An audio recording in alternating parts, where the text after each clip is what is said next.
Good evening, friends, and welcome for this evening's live program by WRCFE and SLN. This is a program whereby you will be able to hear about online issues related to your problems about Google and the issues that which you face while you are on online.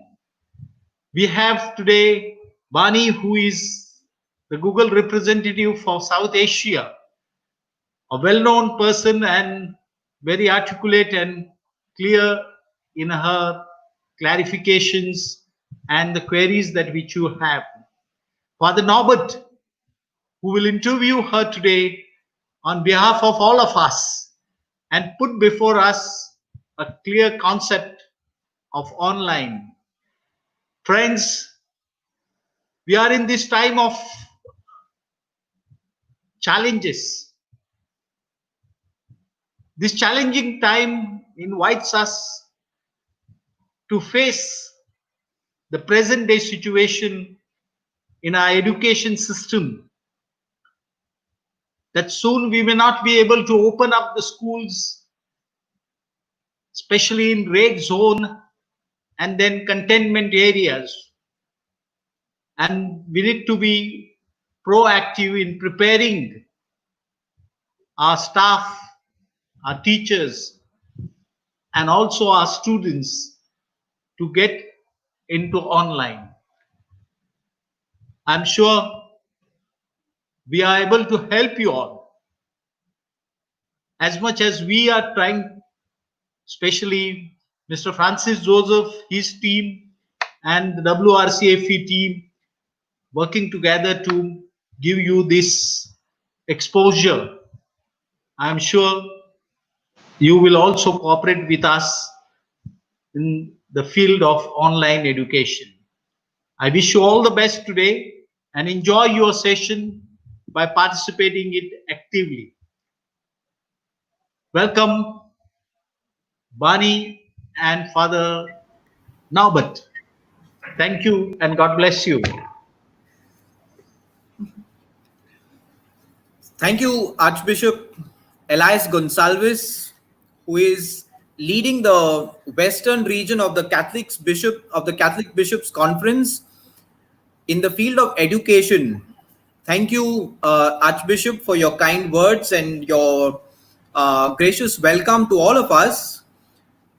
Very good evening to one and all, to all our viewers, our teachers, our parents, our students, our school leaders joining us on this live interaction. I'm Father Norbert D'Souza from Holy Cross Church in Mumbai, and we are so happy to welcome in our midst Miss Bani Dhawan. Miss Bani heads Google Education and is in charge of the South Asia region. Welcome, madam, to this our presentation, and we are so very happy and delighted to have you with us. It's an honor to have you with us. I know Google is a leader of leading a revolution in the field of online education for many years now, and we are really fortunate to have you with us. This program has been made possible because of the Western Region Catholic Foundation for Education, along with SLN, School Leaders Network, which is a group of schools coming together, especially during these times of the pandemic, to help our children in order to learn better even during this moment.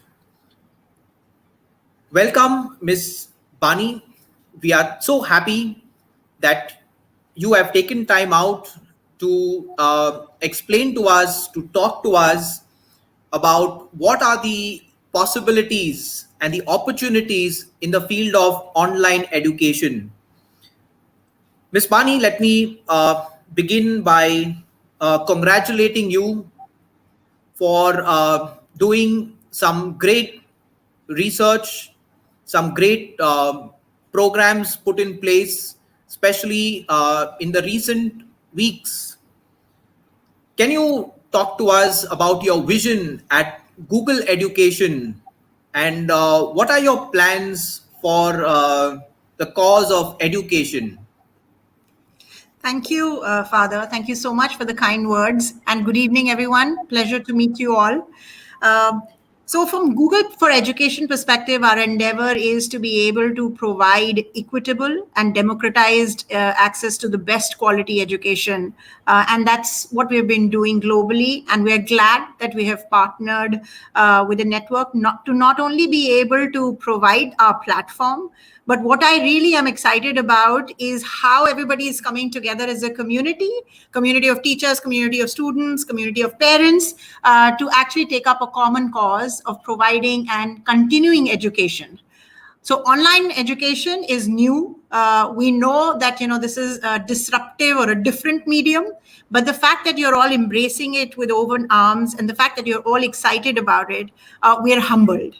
From a Google for Education perspective, again, we have over 120 million students using G Suite for Education worldwide. 100 million users, students and teachers use Google Classroom, and 40 million use Google Chromebooks as part of their everyday online learning scenarios.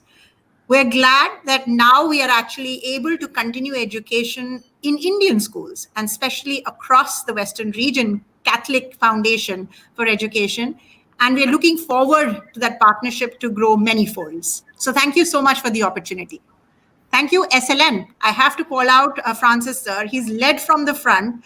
He has actually not only brought us together, but has actually, enabled us to communicate so effortlessly using technology.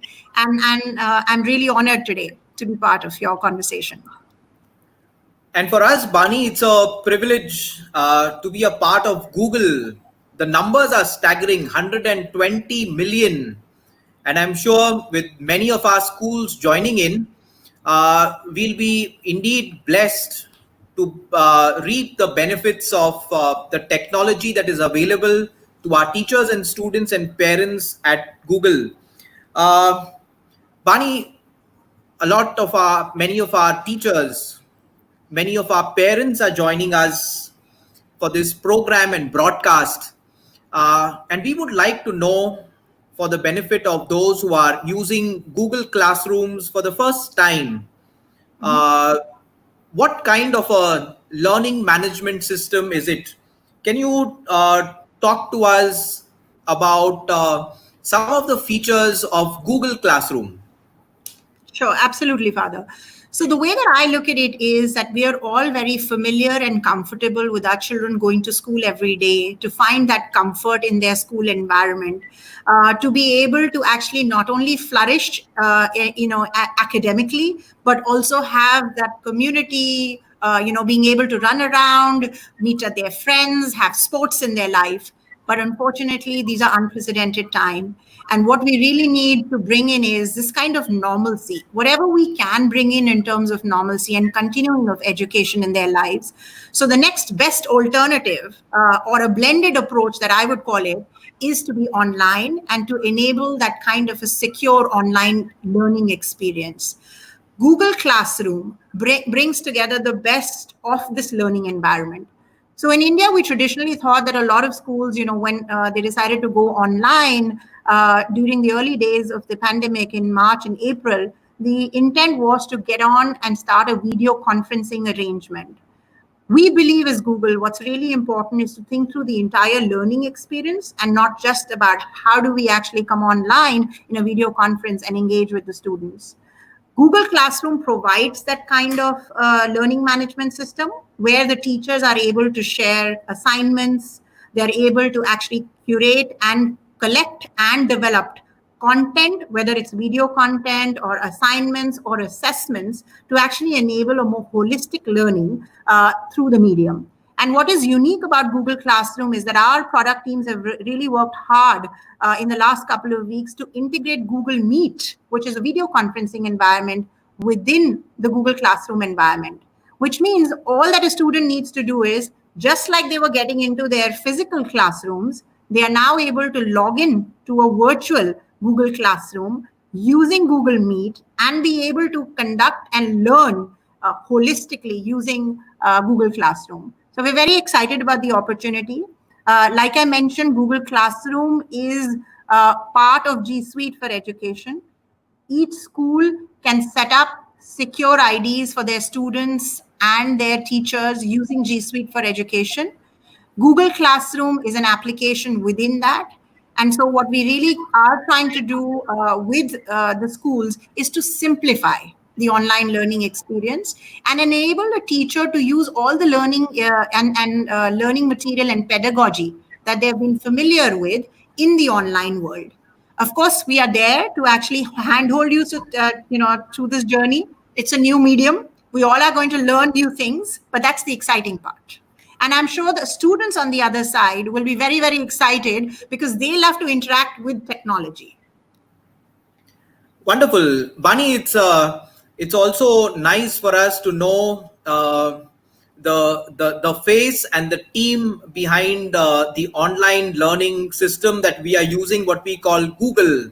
A team that is very warm, that is very friendly, and we have in the past few weeks experienced the wonderful support that our teachers and our schools have been receiving. So it's nice for us, for our parents and teachers, to know that with a simple internet connection and with an Android phone and with a simple account, one can catch up with school and studies right from the comfort of our homes. This is good news for our parents, who many of whom are worried about when will school reopen. It's nice for us to know that education and school is still on, even in the midst of the pandemic. Yeah, it's great news for us. Can you also, for the benefit of the parents who are joining us on this show, talk to our parents about how will it benefit in terms of the students learning? What role do the parents have to play when it comes to monitoring the children, especially when they are doing their classes and when they are doing their assignments? What is the role of parents in this entire online system of learning on Google Classrooms? Sure. So, Father, you're absolutely right that the fact that we're able to continue education and engage with the student is very, very critical. We have always believed that the teacher is is the director of this online learning experience. And just like they were guiding their students in a physical classroom, in the virtual classroom, these tools will provide them the kind of technology that they will be able to not only manage the learning experience for delivering a subject, say for example, mathematics or Marathi or Hindi or English as a language, but also will be able to engage very deeply with the students in terms of project-based learning. So the best partnerships that we have seen in the online world is where the teacher brings in, her technology or her pedagogy expertise, and using this technology, which is very scalable and every child can engage with that teacher, be able to create interesting lesson work. What I mean by that is, for a primary student, the show and tell, to be able to talk through a particular topic and ask them to be creative, show off their, experiences in terms of their drawings, etc., is very, very interactive. And what we would want that the parents should engage with in that primary school category is to become their partners in this play. They need that kind of intervention. They need the magic in the learning. And when the parent, the teacher, and the student will come together, we are sure that not only will they be very, very creative, but learning will become fun. Now, that's the classroom, which is the younger, our little ones. As we progress, we all know that we would want our children to be able to cover certain concepts and be able to kind of learn across the subjects that they have. So we believe that in the middle school, what will really be important is then to be able to provide them a secure and comfortable environment to continue this kind of an online learning session. The important criteria there will be, do they have access? Do they have the right set of internet connectivity or a strong bandwidth that will enable them to do this kind of an online learning environment? Do they have the device to be able to engage with the teacher, to be able to create the projects, to be able to do teamwork and co-create with their teacher as well as their peers? So the parents role becomes more inclined towards how do we actually facilitate this entire online process, and becomes partner in some way with the teacher, the school management, and the student. That's a very, very important role to play. There also, I believe that the idea is that there are different types of learners in this category. So some might be comfortable with the environment of a teacher actually saying in Google Classroom, watch a video, do an assignment, while others might need that gentle nudge and say, can we clear certain concept with you? Is the teacher available? So facilitate that interaction. I would, however, say that I know from my own personal experience, since I have young kids in that age group, they are the happiest exploring this technology platform themselves. They want to partner with their teacher. They actually want to say that, they raise their hands and say, can we create a presentation and show you, this, or explain this concept? We would want the parent to encourage that as well, because it might seem to you that they are doing other than academics, but that is what is the beauty of this environment, that they are able to become creative, that they are able to do different aspects of partnership with their teacher. And finally, in the senior school, again, I would emphasize just to have an environment at home where there is a room, there is, it's easy for them to be able to engage with their teachers in an online setting. And more importantly, in the long term, encourage them to do a blended approach. You rightly said that, we don't know what the future holds, but we can definitely make intelligent guesses that while we are not going to go completely online, we might have some time before we can actually enter our schools and be able to engage in a physical environment. So what we really need to do from preparing our students and the role that parents and teachers will play is to get ready that whatever comes our way, we can adapt to that environment. And it can be a blended model.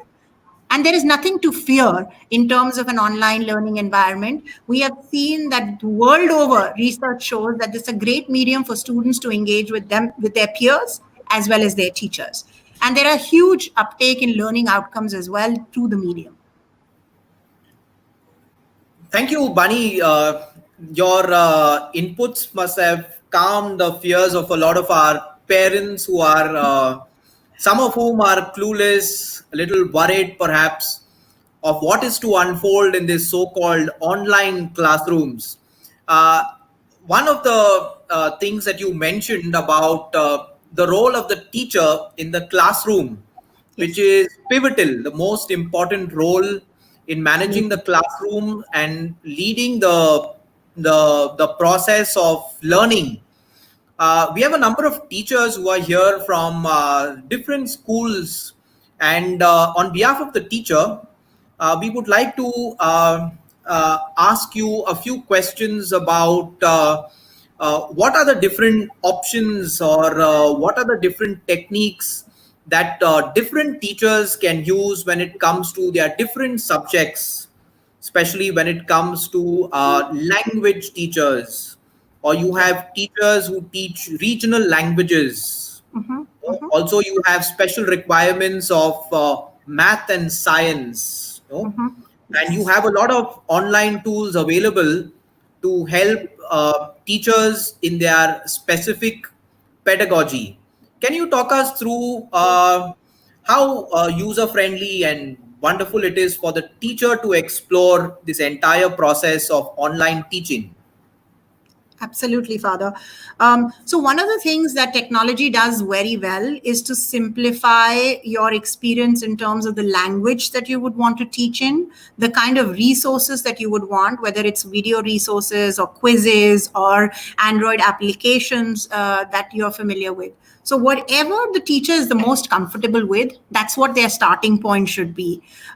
Google G Suite for Education, for example, is available in 11 Indian languages, which means that whatever is the context of the school, whether you are actually teaching in Marathi or you're teaching in English, you should actually make that entire technology environment to suit your learning style and the students' learning style.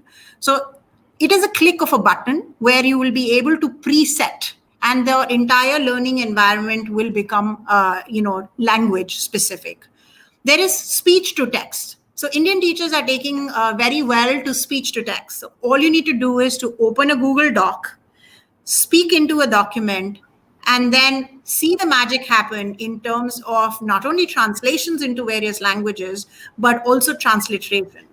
One of the most effective applications that I have seen personally is when you're actually trying to do an assessment. So you've taught a concept, you've taken a video, you've actually explained it on a whiteboard using technology. And what you really want to do is do a quick survey that, have my students really got it? Have I got everybody's attention online? Which is a great pedagogical practice in any case.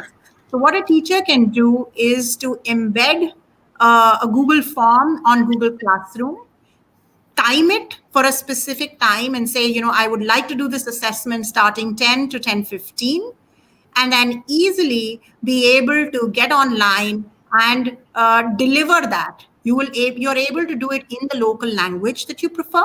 You're able to do it using videos, again, or multiple choice questions, or subjective type questions as well.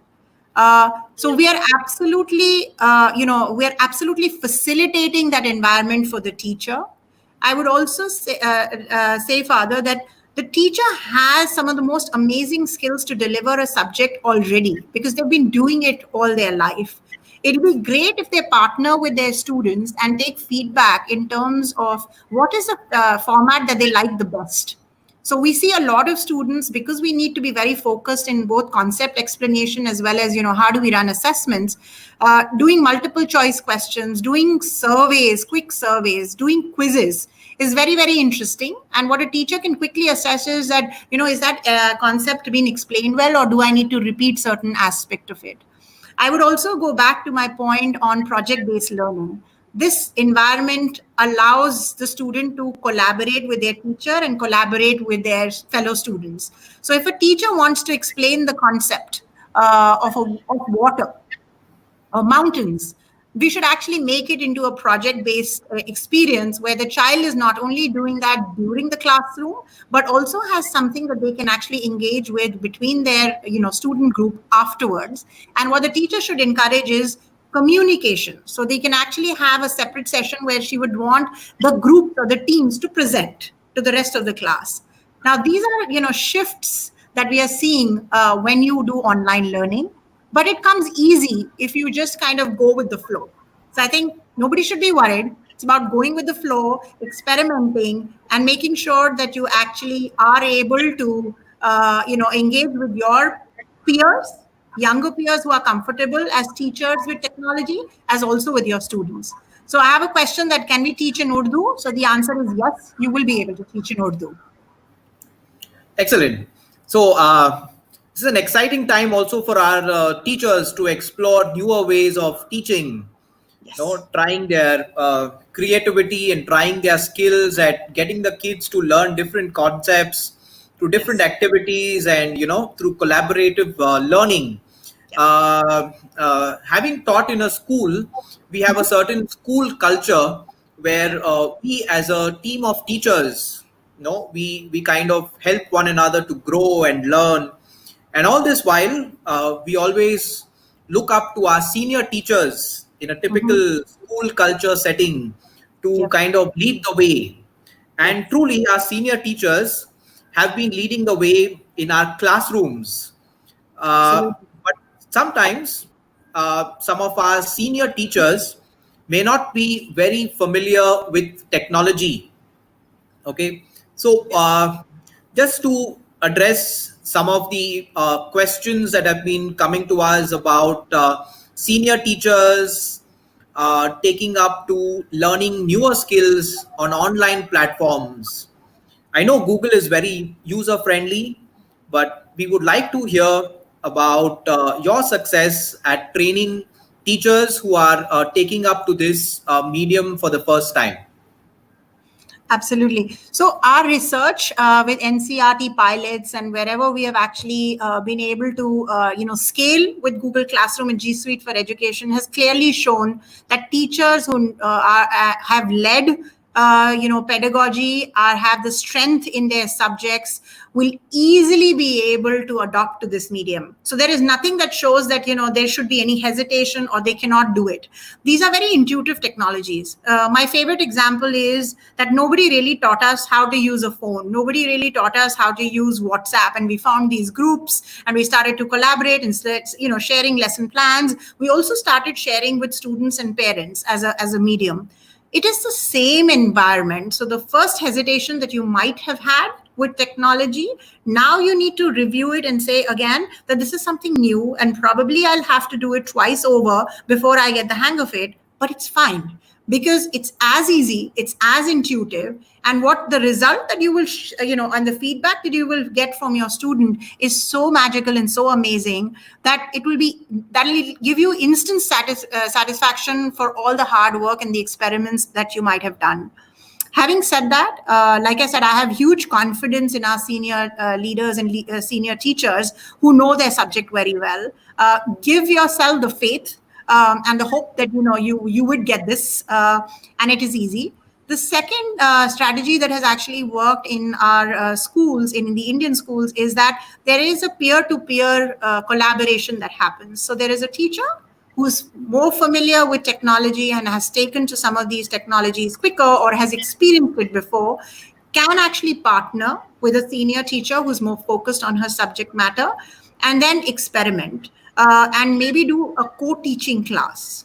Now, in this co-teaching class, not only are they supporting each other, but also they are taking care of elements that they feel most comfortable with and say, okay, we're going to lead for a couple of classes before the teacher can do an independent, classroom. That works. The second is that there can be a common framework set up in every school, because what we use for English can easily be adopted as a framework for mathematics and social sciences and physics and biology, etc. as well. So the framework, which is more collaborative, which is more project-based learning, which is more like how do we make the lesson plan bite-sized so that we have everybody's attention in the classroom, are common practices. So if these frameworks are developed, it's easy for one teacher that's taking a lead and comfortable with technology to share it with a larger set, the cohort of mentor teachers in the school, and then they can experiment with their own subjects. That's working. And finally, my favorite has always been collaborating with the students. You tell them that I would want you to do all of this great project work for me, build these slides for me, and take a lead on being the director and the guider and saying that, can you explain these concepts? Who's going to present today? What is the kind of external research that you have done on this topic? And you will actually build a digital resource like no other. So those are some of the things that are working really well in India. Yes. Thank you for your valuable input in encouraging our teachers. And I'm sure all our teachers will do very well. They have always stood the test of change, and they will continue to lead their students, especially during these times. Bani, a concern for the teachers when it comes to assessment of the students' learning.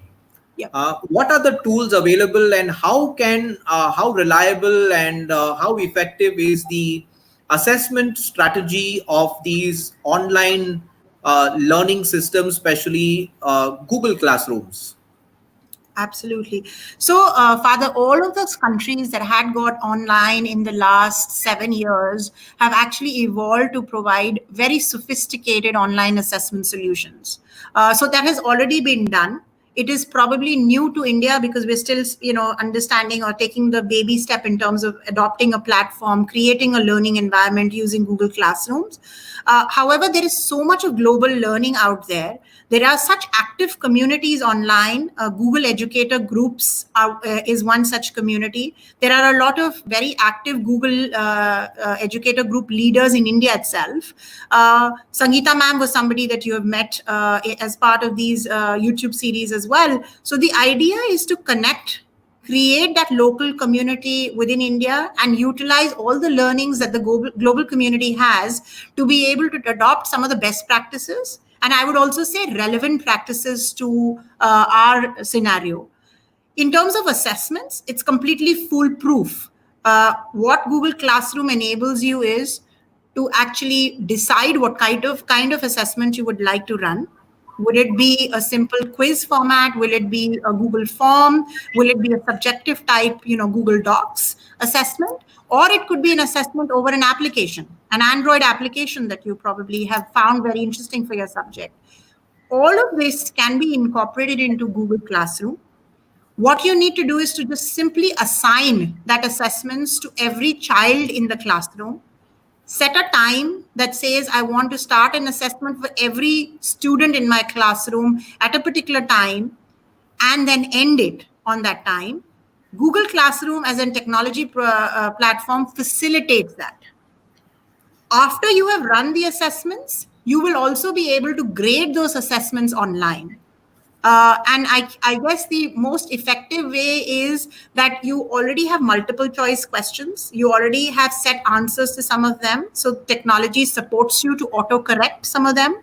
In the subjective type questions, the teacher will obviously, just like they do with the notebooks, have to review this, leave a comment, leave a suggestion, ask the student to do more research, etc., and or grade them. So you can actually determine what kind of grading system you would want in Google Classroom. And depending on how you've been running the school semester system, similarly, you would be able to do that in the virtual environment as well. So nothing changes.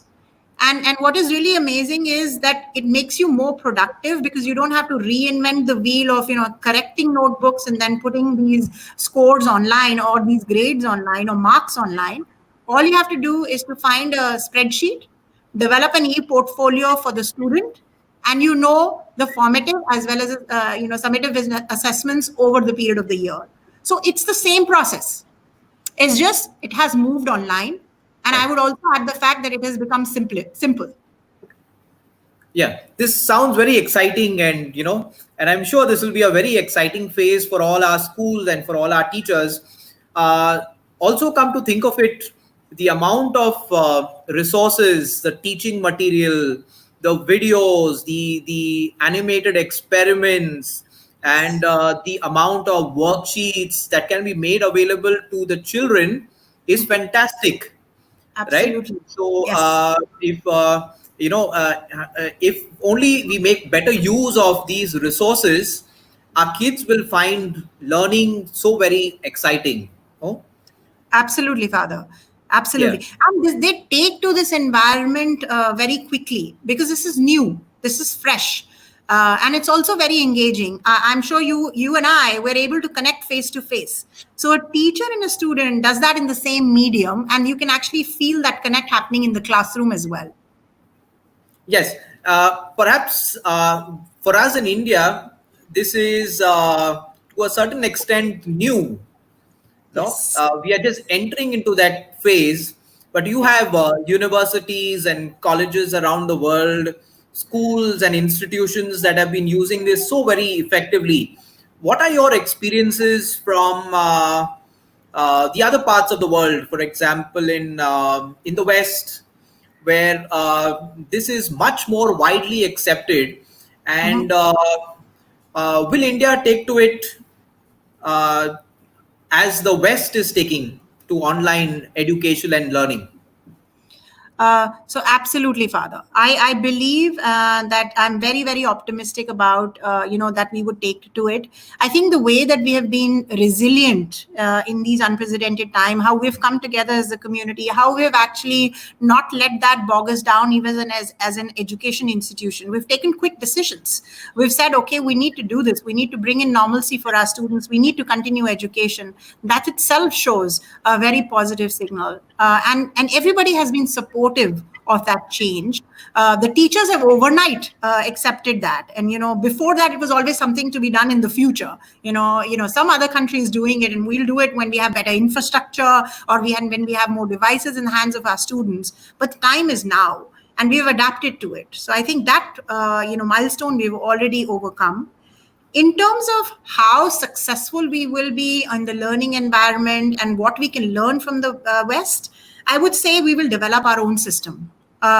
We have certain unique attributes that will help us take a more blended approach to learning. We have a culture that will, enable us to find the balance that we as Indians would want. Whether it's in terms of how long will our online classes be, what is the kind of interaction that we will do online.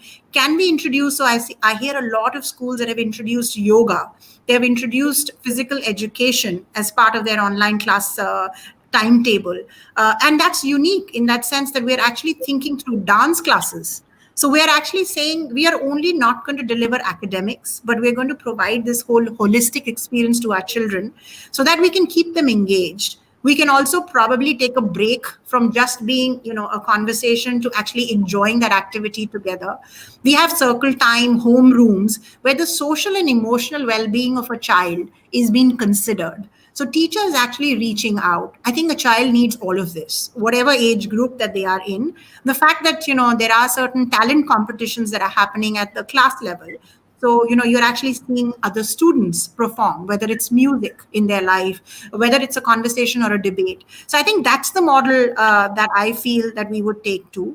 Globally, we have seen that the ecosystem has developed to provide the kind of support that, the teachers and the school management needs, whether it's in the form of Android apps that are gamified. We have Byju's, we have Vedantu, we have Khan Academy, that is providing the kind of content we need to not only cover our curriculum, but also help that child, adopt and adapt to more learning-centered approach. You can have personalized learning. A child can learn at their own pace. Those are the advantages that technology will now bring into our children's life. Because it was always thought of as doing after school. Now with the school encouraging it, I think it'll be a symbiotic relationship, and we'll say, okay, how can we actually, improve that? So I'm a firm believer that it will be a blended learning approach for us in India. We'll do it with our own cultural nuance to it.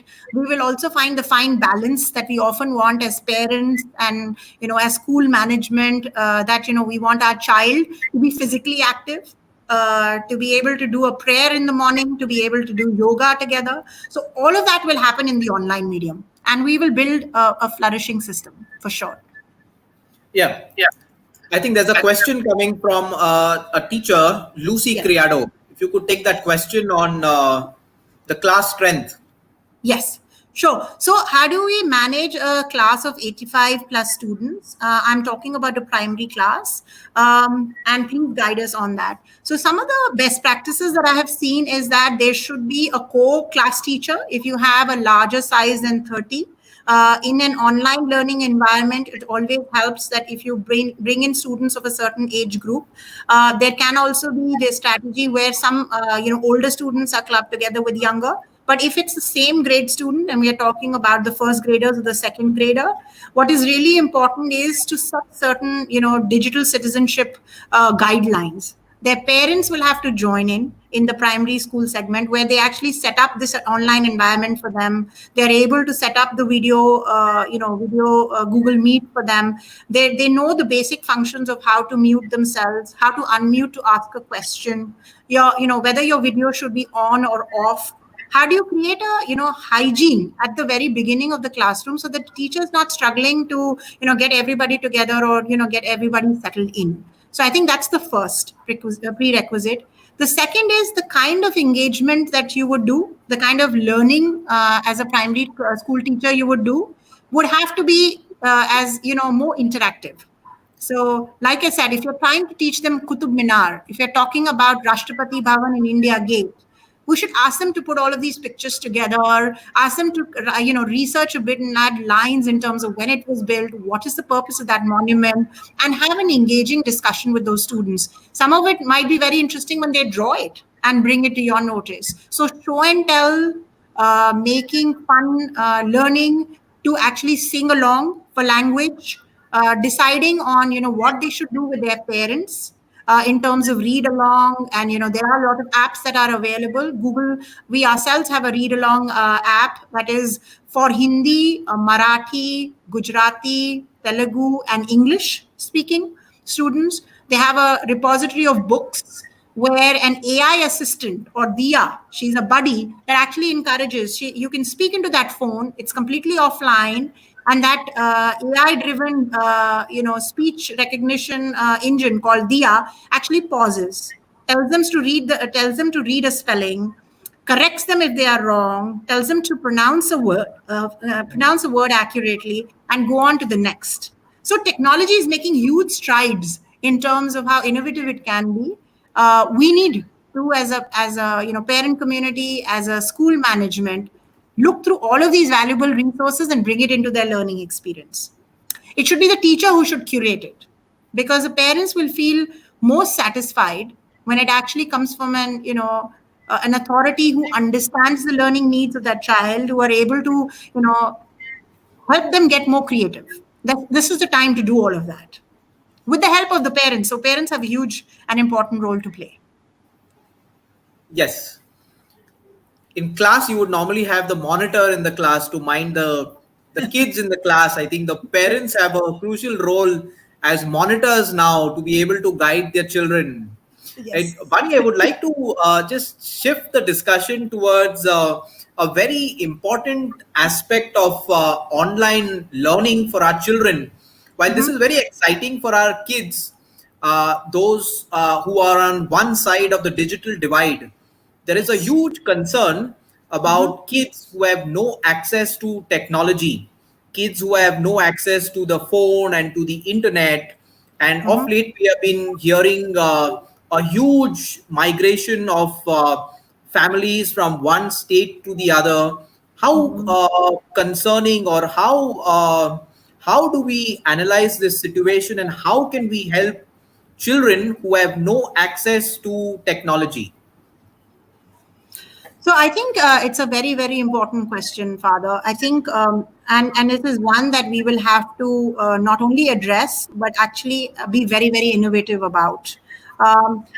We cannot afford to have a lot of our students outside of that learning ecosystem. We also know that the technology or blended learning approach has its own advantages in terms of personalized learning. There is so much of access and content, great content that is available that democratizes, this kind of a learning experience. So it's very, very important that we take this as one of those, it is here to stay.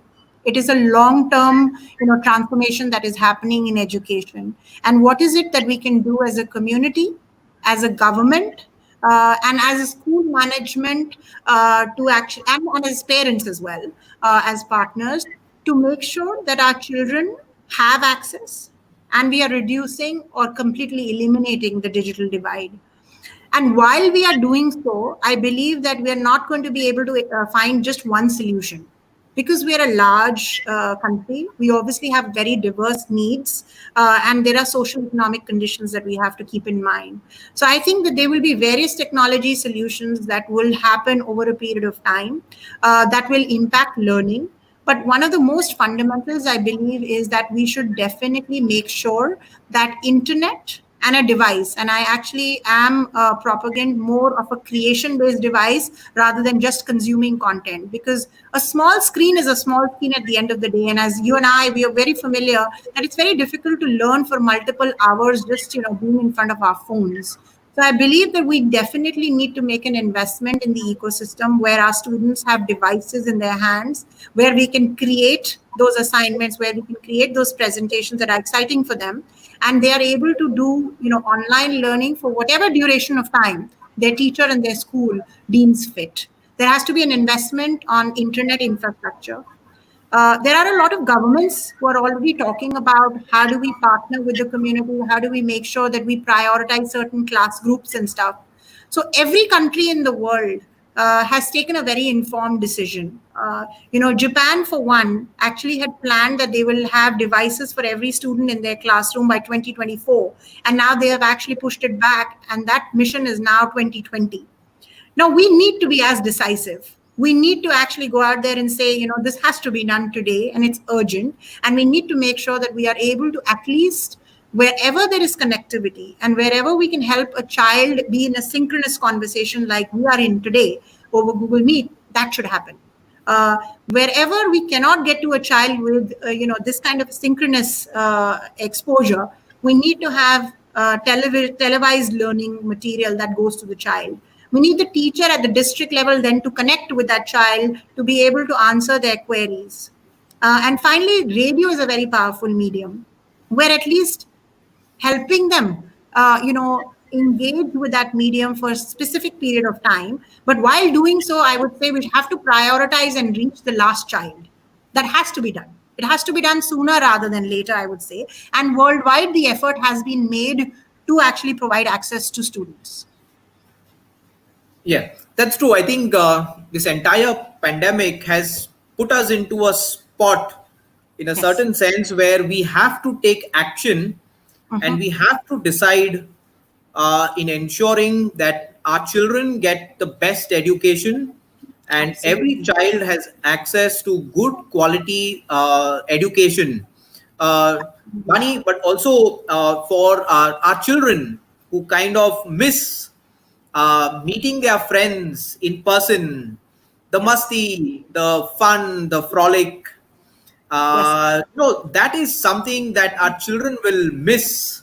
No, Yes. Can they come close to that? The fun and the entire atmosphere of an actual classroom.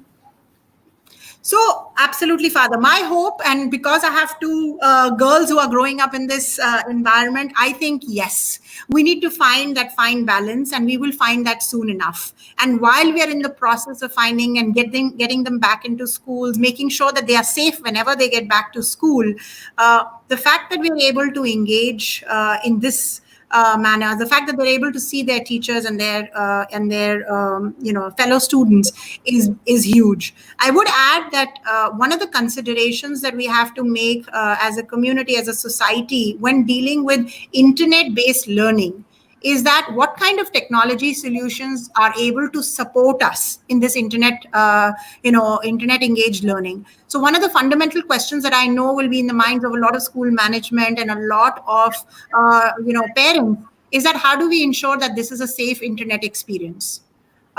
So from a Google for Education perspective, we have actually built products that are designed to provide that safe and secure environment to our students and to our teachers. One, because of G Suite for Education, which is actually an ID that a school will invest in and will set up for every teacher and every student. So this is a unique identity. Just like a roll number is a unique identity, the G Suite for Education will be a unique identity. When the internet-enabled learning starts, what we have built, which is one of the most popular solutions worldwide, is Chromebooks, which is a laptop form factor where the student's education experience is completely managed by the school. So either the parents can actually say, we don't want them to actually have any access to anything other than learning material in the internet, that the school can enable. It is 100% an education device, secured by policies, about 200 policies that allows the school to actually block or whitelist or blacklist inappropriate content and make sure the right education content is delivered to the school, to the student. And also the third question is, what about data? It is going to be such an expensive proposition, but technology today offers very affordable solution We are in any case one of the countries that has the cheapest data available. It's like every Indian is now more or less touched by it. So what we really need to now think about is, how do we find those affordable technology solutions? How do we find the best data plans? And how do we invest as a community to reach those students? Technology has the answer to all of that. Worldwide, we have seen them adopted already, but we need to take that leap for India as well. Yes, absolutely true. Also, it's very nice for us to know that technology is reaching out towards children, especially during these times where children are indoors. It is Yeah. not the best atmosphere for them to learn. But this has been unprecedented. But then I believe when kids go on to online classrooms and begin their learning online, as far as possible, we'll give them a very good and a positive atmosphere away from Absolutely. the stress of this entire pandemic. So that is so very, very crucial for us, especially for the parents, to realize that sooner the kids get back to learning, get back to their school activity, get back to their learning, get back to all their the school practices, they will be healthier and happier, knowing Yes. that this is the best available option that the Yes. kids take to online learning. And I think Yes. it's very important for our parents to kind of sit with us on the same page as most of our schools and make sure that their children take part in online classes on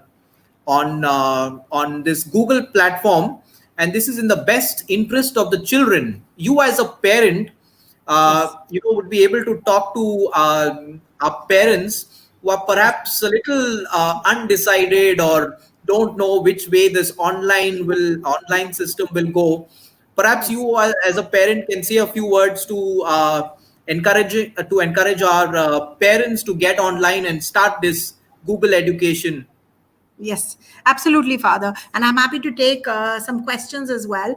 But yeah, my own personal experience is such that, the amount of, safety, the normalcy that they've been able to bring, this online learning environment has been able to bring for my girls, clearly demonstrates that it's a great medium to not only, provide that security net or the safety net to them, but I see the teachers being so innovative. Like I mentioned, yoga classes, dance classes, physical education, football online. I mean, it's so exciting to be able to learn techniques online. So we have sports teachers who come in and said, we're going to do music teachers who have come and taken classes. So I think that is the intent, that wherever we can't do much about the fact that we can't be outside, but whatever best that we can do of what we have today, I think that's what we have to be positive about. So absolutely, I encourage, and rest assured, for everybody who's worried about, my children is going to be, unsupervised in front of an internet enabled environment, technology has the answer. We'll completely give you a secure and a safe environment, and children will not be doing anything that you don't want them to be doing. It's going to Uh, be absolutely a happy place. Thank you. I'm just joining the conversation because I can raise some questions. So one of the question which is coming up is about the young children, right? Because especially the kindergarten kids, the primary kids, we have been Mhm. always talking about screen time, how much time they should go through online learning. Is it suitable for those kids? So that's one query which is coming on. Would you like Sure. to share your thoughts on that? Yeah. Yes, absolutely. So one of my younger ones actually a primary grader. So what I can talk from experience is that they're very comfortable again with that medium. I understand the apprehensions in terms of, do we want to do 5 or 6 hours of online learning, or do we do that after sixth grade? So it's a valid question. My recommendation there is, start with a smaller time period of time to engage with primaries. Start with concentrated, focused activities that you believe will, increase their language skills or their numeracy skills at the primary level, and then build on it after 4 or 5 weeks of learning or engaging between the student and the parent. They give a lot of feedback. Is the medium comfortable for them? Is everybody settling into this medium? Is my recommendation. I also would like that to be, I would say that supplement or complement that with some kind of creation-based activity that the parent can actually do with their children. So it could be a physical activity, or it could actually be, like I said, painting, music. And these are recommendations that can come from a teacher. I also know that there is a lot of online classes happening with multiple sections together. And a group comes together and then they talk about, just have an open discussion about what are they worried about, how can we support them together. So all of these work as strategies for primary graders, for sure. And screen time is not a worry. It's I guess this medium will give us answers as we go along the way, but start small and then ease into it is the recommendation. Yeah, I think, like you rightly said, we are also going to do a session on virtual school assemblies and virtual parent-teachers meeting the next 2 days. I think we Yes. need to explore, like she mentioned, about children doing sports and yoga. I think this is the best time for teacher to be innovative, right? Ensure that whatever is happening in the school level, how we can bring at least some percentage of those kind of activities Absolutely. into the online. I had a school last week where the teacher were actually doing Zumba with all the parents, right? And they had all the parents actually gathered together along with the children doing Zumba together, right? Yes. So it is all possible. It's Yeah. only our mind which sometimes blocks it, saying that no, this is not going to happen. This might not happen. I think Yeah. we should just overcome that phase. I think, Bani, another question is coming about Google Meet, because there is some confusion that, is it 40 minutes? What happens in Google Meet? So you want to share a bit about Google Meet and the safety of children being on Google Meet? Absolutely. So Google Meet is part of G Suite for Education, which is the enterprise or the school ID that we are intending to do with all schools. So first things first, it's not going to be a consumer account or a Gmail account that probably is causing this confusion. It's going to be a school account. Now, the moment it's a school account, it's part of the school's domain and part of the ID that is provided to the students. It is driven by security and privacy guidelines that are the best in the world. Google's audited for it. We are, like I told you, 120 million students and teachers use it worldwide. So we know it's a completely safe environment. We have met all of the requirements to protect the children and protect their privacy. It is not a consumer account or a Gmail account. The second part of it, since it's part of G Suite for Education, it is provided free of cost. It can actually host a class of 250 students for the amount of time a teacher needs to deliver a classroom. So if the classroom time is 40 minutes, then it will be for 40 minutes. If it needs to be 1 hour or 1 hour 20 minutes or 2 hours, it will be active for that point in time. Just like any other Google Meet link, that will remain active. So that's the environment we are dealing with. What we need to understand as a community is that there are multiple, products that are used, which are used either at the school level or at the individual level. We're not talking about individual level technologies because they're going to have their own nuances. We're talking about a school taking ownership of the school, the students' learning experience, and working closely with you on every aspect of it, whether it's security or privacy, on how are you actually recording it and playing back these recordings on Google Meet, how secure it is, this recording. Nobody can join a link on Google Meet after the teacher has left the classroom. It cannot be misused. It cannot be forwarded or shared and another meet can start. So this is a clear difference between G Suite for Education and the environment that we are going to provide to schools and your consumer IDs.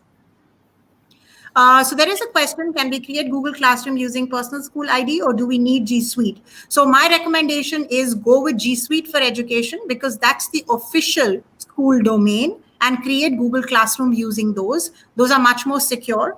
Those are the ones that the school has an ownership on, and anything that you create on it will actually go and will be saved as part of the school domain. So for a parent as well as for a teacher, it's a much more secure environment. Okay, so here's another question. Yeah. Yes. Go ahead, Father, please. No, take. You can take the question about Yeah. So just because of the pandemic, we're thinking of online education. Then what is next when regular school start? Can we blend this online education with regular school? Oh, absolutely. That's what we've been talking about, that it's not an either or.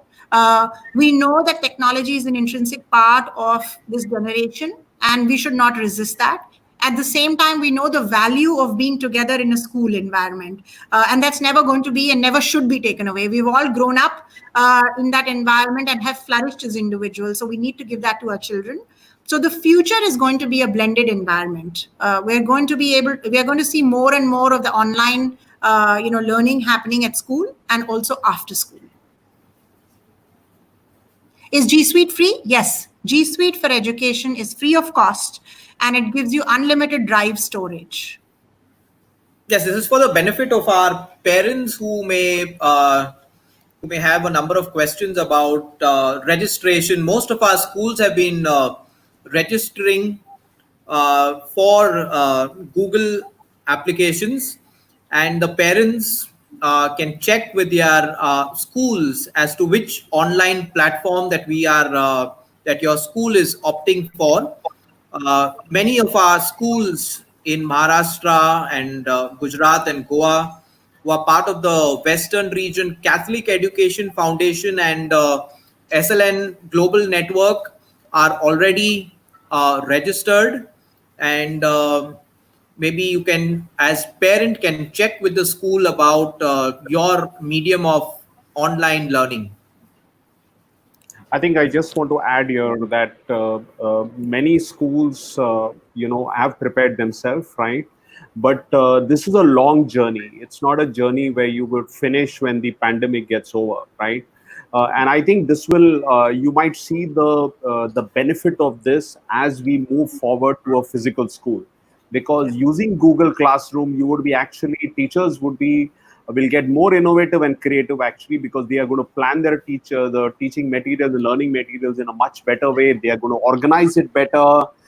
Everything is going to be there with them. It's not on a notebook. Everything is stored. It can also be shared with other teachers. So I think it's a very long-term transformational strategy, I think, for teaching and learning. And I think that's what we saw in Google Classroom, not only just like a video app, right? Video app like a Google Meet or a Zoom or a Microsoft Team is just a video app. I feel just teaching through a video app is incomplete. Otherwise we'll remain in the same system where a teacher comes with a textbook, goes to the classroom, teaches, and goes off. There's nothing about planning, nothing about keeping resources and organizing them together. I think that's the beauty of Google Classroom, which is a learning management system. It allows the teacher to plan, right? Allows the teacher to conduct assessment, allows the teacher to reach to every student individually, right? Which she will not be able to reach in probably a video app, because she is talking to everyone, right? She might chat, but she might not be able to give a assessment to a specific child. She can't bring differentiation because our classroom has got so many children. And one thing which I saw in one of the school is that they had large classrooms, right? And physically they were not able to accommodate like 85-90 kids, like some schools express that. But virtually you actually could do it, because what the teacher actually did is she actually made different meets, right? Yeah. She kept one group in one meet, started another meet for another group, and she was moving around between classes, and these kids were doing activities and they were actually getting busier, and she used to move around. And there is so I think it is possible. Teachers have started innovating ideas how to better their class. Now there is no ratio. You can break all student teacher ratio. It becomes very easy. You can't complain that you have got a large classroom, because you can use technology to make your classroom smaller classrooms. It is possible, right? And I think it's all left to the power of the teacher to apply her mind in creating that. And we have seen that very, very, the last few days interacting with teachers.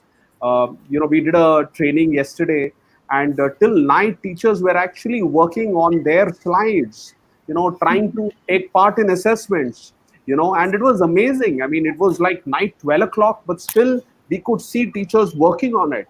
So teachers are putting a lot of time, right? And I'm sure all the effort which they are putting will bring good results for sure.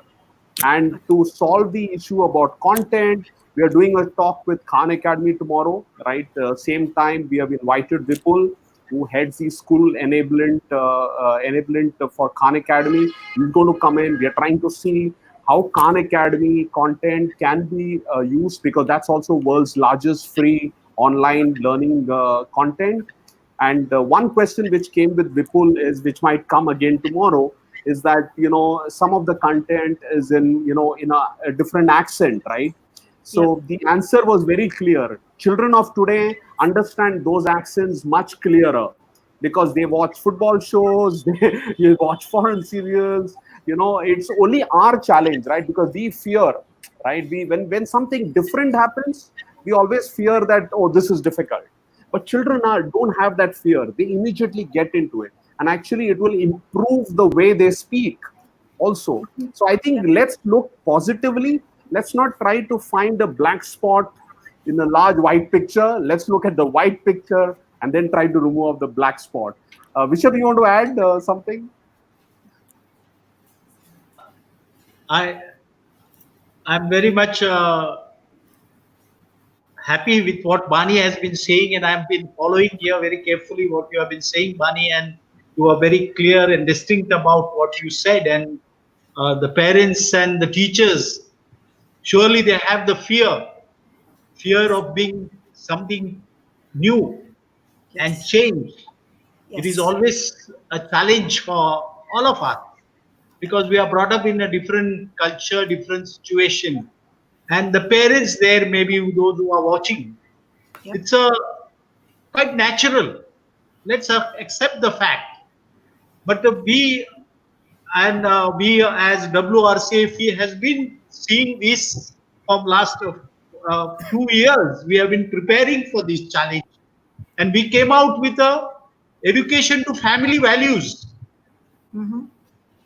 And in that, we have the special website devoted to that. We have almost 60 topics which are related to the values that which we have been holding dear to all these years.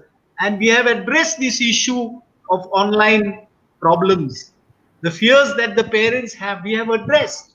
And I would recommend to all the teachers and the principals of our Western region, it is created for you. And it was like Francis and we all sat down, the experts in Bombay, and prepared those value education program. Now it is the time we can go into that, because to address our fears, we need to also take precautions for what need to be taken. Let's not be just that what people have fear. We have to address those fears, and we have prepared those classes for you. So I'm assuring our parents and our teachers, please go through those programs, and surely you will get your answers with regard to cyberbullying, with regard to all the addictions, different kinds of addictions people have, even the online evils which are existing there. We have addressed those issues, and we will keep on working on it in future also. So it will complement this online study, and our education to family values complement each other, and we can go ahead with it. We will surely, I recommend the parents, later on we will be putting those YouTube lessons for you, and also for your children and for teachers. At 3 different levels we will be putting this across to you. So I welcome all of us to look into these issues also seriously. Thank you. I think I just wanted to add about cyber security, right? It's up to us, right? Every company, when they give their tools and apps, it's our responsibility to check into the settings, ensure that we are safe, right?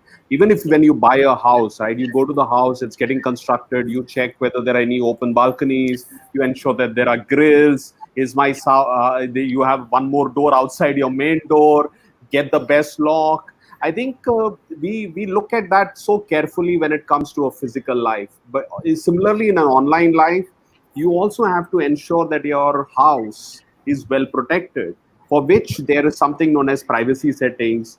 You should decide what to give and you should decide what not to give.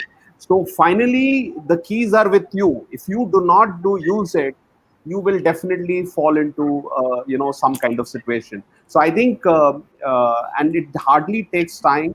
Just go to your settings, see what are they asking for, and say yes or no. One question about data, which they ask. You want to share? Yes, sure. I'll address that. So, absolutely right, sir. One of the fundamental things that we should do is to be informed digital citizens. That's important for the teacher, for the student, as the parent, as well as the school management. So, we do have a series of being digitally responsible and digital citizenship lectures. But to address the question of G Suite for education, so Google does not own G Suite for education data. The school owns that. It is their domain and their data. Google does not monetize it. And we've been doing this, providing Google G Suite for education free of cost for over 10 years globally. Never has there been any issue. Be rest assured that our intent is to serve and be able to provide the best technology solution to every child in the world. Our intent is to be able to partner with the school system to to enable them to, like I said, use and keep that data safe. Make sure that the students and the teachers who are using it also use it responsibly going forward. And wherever there is information that is required, we have enough resources available online that can tell you about what to do, how to inform your child as well to remain secure online. So for rest assured that we are a very responsible company, and we are so thankful for this opportunity to work with you all. Bishop, it's an honor again to meet you. Thank you so much for leading, for guiding us, and thank you, Father Norbert. It was a pleasure speaking with you today. And what can I say about Francis, sir? He's my favorite. Just listen to him and say, I'm going to do this, and you have to be available. And I don't even worry about what I have to do. I'm just like, yes, I'm going to show up. So it's a great partnership, and thank you so much for the passion, for the energy, everything. Thank you. Thank you. I would like to just, before we end, just show the kind of training which we are going to have. So we are on 2nd. On 4th, we have an interaction with Vipul from Khan Academy. And then on 5th, we are doing something known as conducting virtual school assemblies and virtual parent-teacher meeting. Now, the conducting virtual school assemblies and virtual parent-teacher meeting, we are doing it now because many schools are expected to open probably next week, right? Like Gujarat is opening on 9th, Bombay is opening probably online on 15th, Kerala is actually opened up.